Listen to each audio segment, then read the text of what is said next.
Ivo Džima Bombarder i ovog trena trka je puštena Elena Karan. Ovog trenutka trka puštena, krenuli su osvajanje tih prvih metara na distanci dugih 2000 metara i vidjet ćemo da li imaju snage da izdržava ovako kako su krenuli. She's a Man Eater, Nimic s polja, Elena Karan, potom Fairplay, Elena Karan, She's a Man Eater iznutra, Marti Misterija, Fairplay, Nimic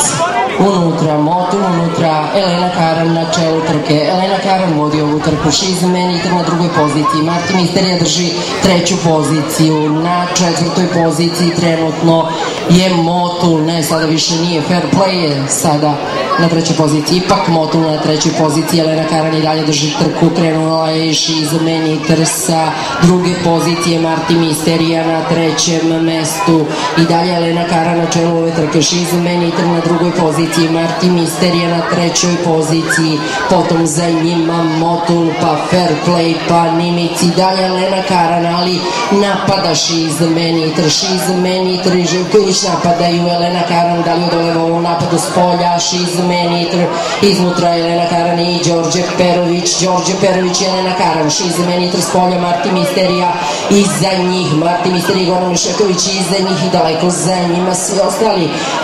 Velika bitka će se ovdje biti za prvu poziciju, She's a Man Eater s polja, ali u bitku za prvu poziciju se uključuju Marti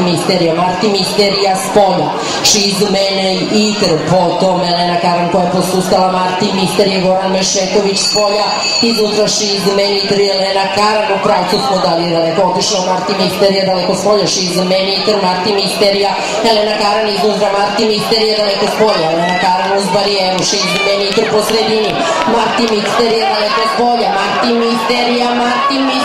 Goran Mešetović i Marti Misterija ne mogu ništa, Marti Misterija, She's a Man Eater, potom stiže Nimic, pa onda Gilbert i Elena Karan, Motul, iza njih Pariz, pa Otološ i na